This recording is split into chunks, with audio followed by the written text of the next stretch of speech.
Hey, this is Eric with Black Swan Odysseys, and boy do I have a good ride for you today. This is a ride we took in August of 2020. This was a day ride that we took out of Spokane, Washington, but this video just covers the loop portion from Wilbur, Washington up to the Grand Coulee Dam and circling back around to Wilbur. The first segment of this ride is a long straight stretch going through wheat fields. It's about 7 miles long from Wilbur to where you drop down into the canyon. Here's an overall shot of state of Washington so you can get an idea where we're riding.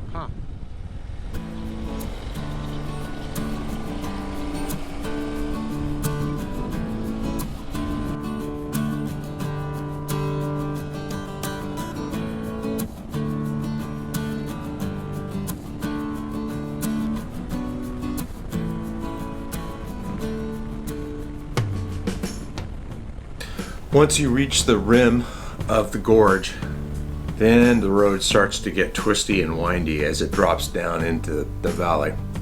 The road surface for this part of the ride was excellent.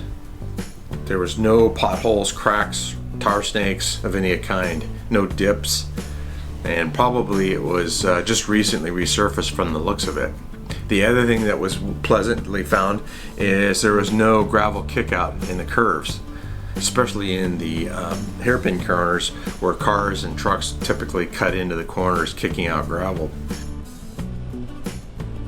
Traffic on this road was surprisingly light, which was another enjoyable factor. Most likely for two reasons. One, there's not much at either end of this road, and two, this was during COVID, so there just wasn't very much traffic out on the roads at all.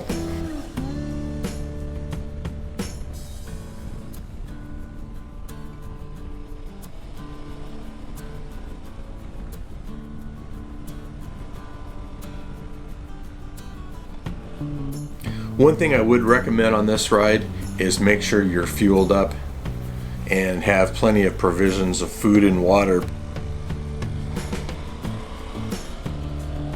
All the way up to the Grand Coulee Dam, there's no stops along the way for gas or food.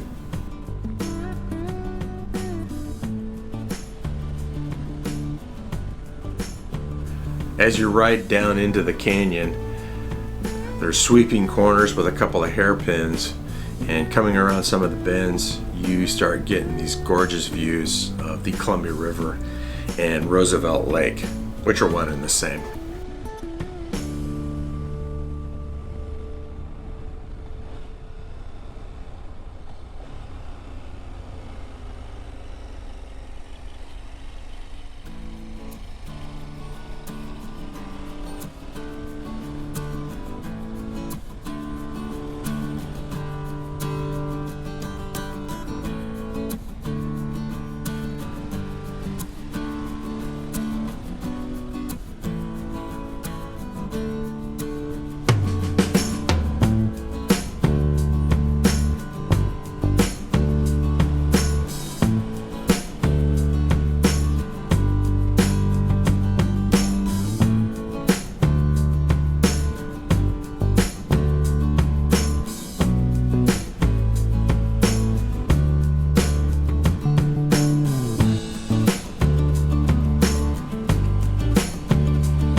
Like I said, there's not very many places to camp or spend the night. There's no real lodging.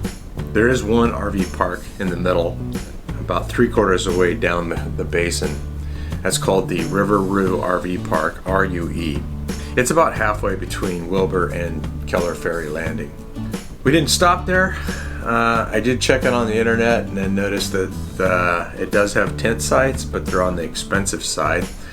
$35 per tent per night. To be fair, we never stayed there or toured the park, so maybe the added cost is worth it. I don't know.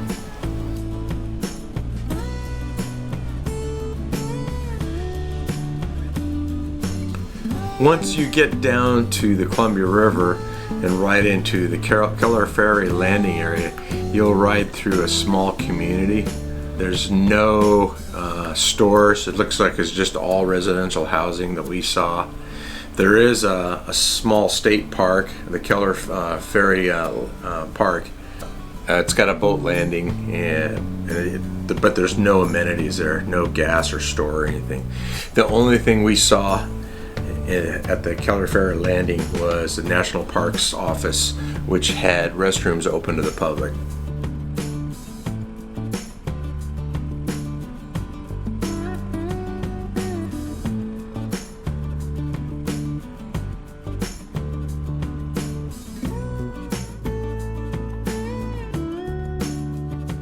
That's pretty nice, wasn't it? Yeah. The ferry itself runs every 20 minutes and it's free. Kind of a nice ride as you cross over Lake Roosevelt. Lake Roosevelt was formed by the Grand Coulee Dam. It's the largest man-made reservoir in the state of Washington. It stretches over 150 miles from Canada to the Grand Coulee Dam, covering an area of 125 square miles. Once you reach the north side of the ferry landing, this dumps back onto State Route 21 and it parallels Lake Roosevelt north. We rode about 5 miles up before we turned onto Manila Creek Road. If you'd stay on State Route 21, it continues north into the Colville Indian Reservation.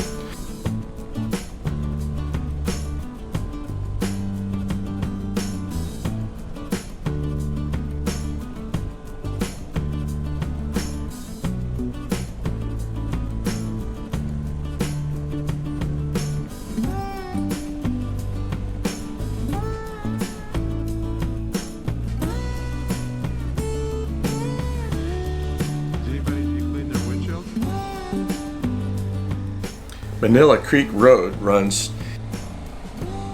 east and west. It's about 15 miles in length. Stretches between SR 21 and SR 155.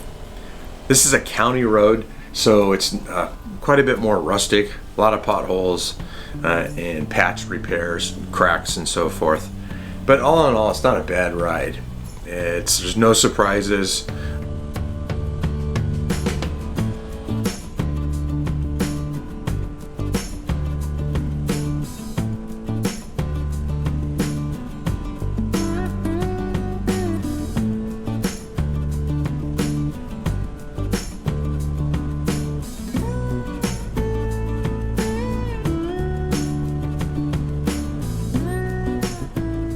You will notice remnants from a forest fire that happened in this area in approximately 2013. As a matter of fact, Manila Creek Road appears to be the fire break. On the north side, or to the right as I'm riding, you can see where the forest fire burned a lot of the area and even caused some erosion.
Once we get to SR 155, we turn south towards the Coulee Dam.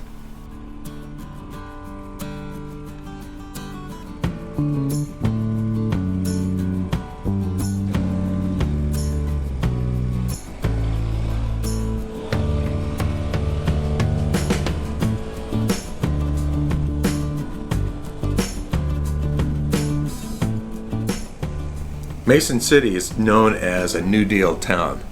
During the Depression era, one of the things the Roosevelt administration did is they would partner with contractors and create these small towns wherever they were building projects, government projects. They were highly controlled, and before a contractor was even selected for the building, the government would specify how the town was going to appear. They wanted towns laid out in certain fashions, all the way down to how the lawn and yardscape would appear, to the color and style of homes. We forgot about the casino.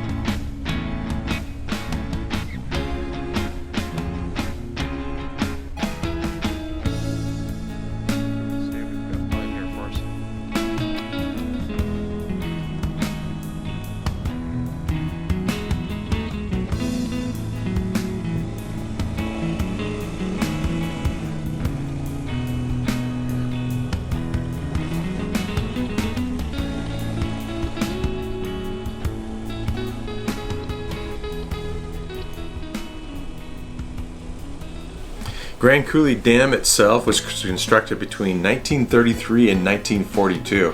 It was initially designed as a low dam, 290 feet tall, just to generate electricity without any supporting irrigation. During a visit in August of 1934, President Roosevelt endorsed the higher dam design, raising it up to 550 feet. And this provided hydroelectricity and irrigation for the Columbia Basin area. Normally there's tours of the interior of the dam, but due to COVID, all the tours were suspended during the summer of 2020.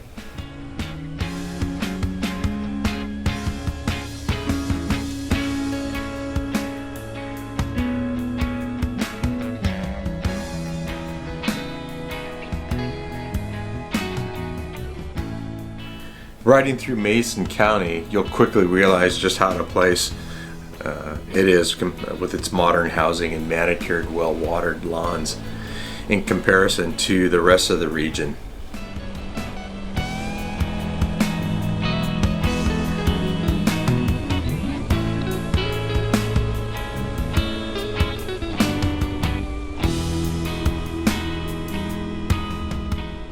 One thing that they do is during the summer is a evening laser light show that they use the front face of the dam as a backdrop. This is coupled with music and lights. I believe it's on the weekends, either Friday or Saturday night or both nights. There's stadium seating there at the visitor center area for people to watch it.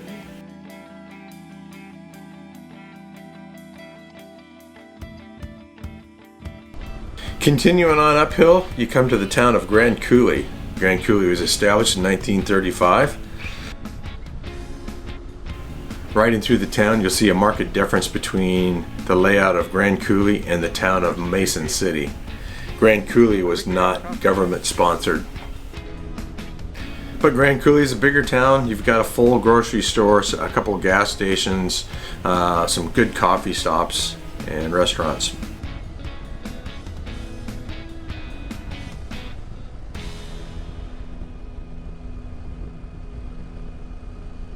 Different side of the railroad track.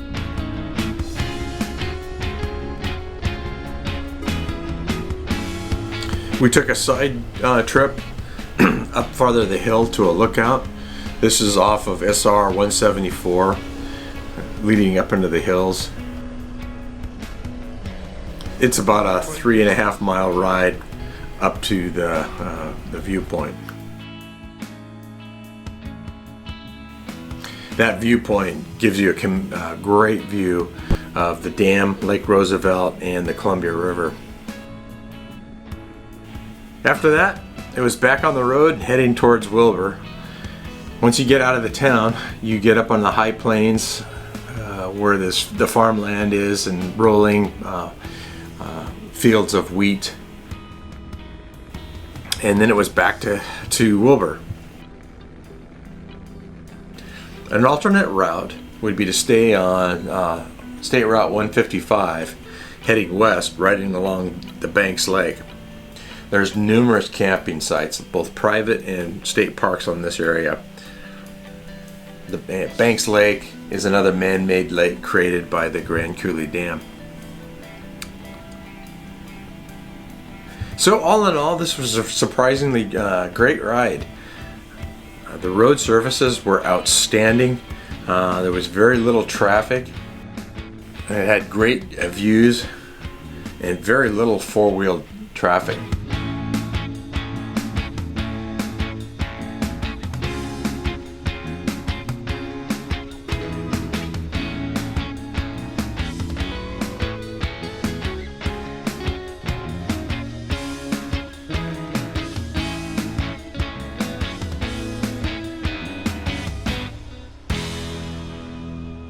So I hope you've enjoyed this video. If you did, please give it a thumbs up and hit that subscribe button while you're at it.